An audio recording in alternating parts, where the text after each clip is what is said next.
금리 인상의 충격이 이제 본격적으로 온다라는 거죠. 그렇기 때문에 경제 침체 충격이 본격적으로 시작이 될 가능성이 많다.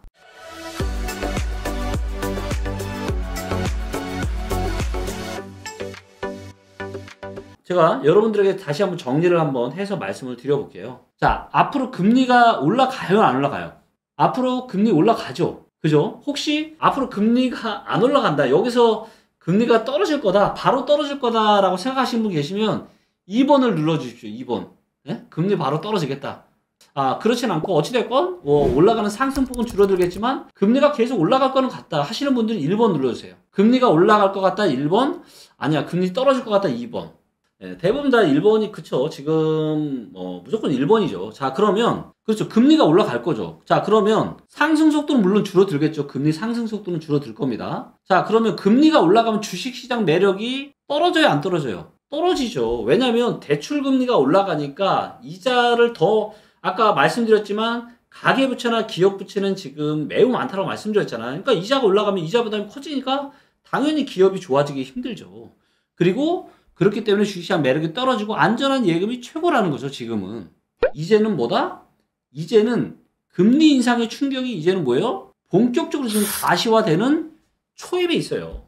금리 인상의 충격이 이제 본격적으로 온다라는 거죠. 그렇기 때문에 경제 침체 충격이 본격적으로 시작이 될 가능성이 많다. 그리고 경기 동행 지수마저 연속으로 꺾이기 시작할 때가 올 거다. 이때부터가 진짜 최악이라고 저는 생각을 하고 있습니다. 자, 이게 마치 언제랑 똑같냐면요. 그러니까 아직은 위기가 터진 게 아닌데 저는 위기가 이제 터질 거라고 봅니다. 우리가 경기 선행지수나 동행지수를 봐도 저는 이제 많이 느껴지는데 데이터를 한번 보겠습니다. 예, 미국 금리는 뭐 일단 FRB 미국 중앙은행 이 관계자들이 24년에나 금리 내린다고 지금 얘기했죠. 그러니까 23년 내년에는 금리 내린다고 생각하시면 안 돼요. 내후년이나 돼야 24년은 돼야 금리 내린다. 자, 보겠습니다. 일단 IMF 때 먼저 볼게요. 요게 이제 경기 선행지수와 동행지수 IMF 때인데요. 자, 요 파란색 선이 동행지수입니다. 그러니까 지금 현재의 경기를 의미해요. 지금 현재 경기가 좋냐 안 좋냐를 의미하는 거고요. 요 주황색 선이 선행지수입니다. 그래서 향후 6개월 뒤에 경기가 좋아질 거냐 안 좋아질 거냐를 보여주는 데이터예요. 이때 전에도 이제 미국이 금리를 쫙 올렸던 거 기억하시죠? 그래서 선행지수는 95년 9월 달부터 꺾였습니다. 95년 9월 달부터 꺾였어요. 95년 9월 달. 그리고 97년 10월 달에 IMF가 터졌죠. 한 2년 정도 후에 이제 경기 선행지수가 꺾인 지 2년 정도 후에 IMF가 터졌는데, 자, 근데 선행지수는 어때요? 선행지수는 떨어지는데 파란색인 동행지수 올라가죠. 올라가다가 좀 지나다가 이렇게 떨어지기 시작하죠. 네, 그리고 이제 난리가 났었고요. 그리고 이런 선행지수와 동행지수가 다르게 나타났던 게 또 언제냐면 금리기 전입니다. 이때도 보시면 선행지수는 2007년 9월 달부터 선행지수는 꺾이기 시작하죠. 그런데 동행지수는 어때요? 몇 달 더 오르잖아요. 그리고 나서 선행지수 계속 꺾이니까 동행지수가 꺾여요. 그러니까 선행지수가 꺾이는데 동행지수가 지 혼자 계속 올라간 적은 지금 없었다라는 거예요. 결국은 동행지수마저 꺾일 수밖에 없고, 동행지수, 그러니까 현재 경기를 나타내는 동행지수마저 꺾일 때 진짜 위기가 왔는데, 자, 지금의 상황은 보시는 것처럼 이 동행지수가 계속 올라갔죠. 그리고 선행지수는 요때 잠깐 올렸다가 다시 내려가고 있죠. 그래서 선행지수는 지금 21년 6월달 이후로 계속 떨어지고 있습니다. 동행지수는 가장 오늘 나온 데이터에 의하면 이제 상승이 멈췄습니다. 상승이 멈췄어요. 자, 그러면 이제 다음 달 말 정도에는 얘가 떨어질 수 있습니다. 동행지수가. 자, 그러면 IMF 때 선행지수가 떨어지고 나서 2년 정도 후가 이제 완전 난리가 났는데, 그러면 이제 21년 6월 달 이후로 선행지수가 지금 계속 떨어지고 있다는 얘기죠. 즉, 향후 6개월 뒤에 한국 경제가 계속 안 좋아질 거예요 라고 이야기를 한 2년 동안 하면 이제 난리가 나는 건데, 그러면 내년 언제예요? 23년 중순입니다. 23년 중순.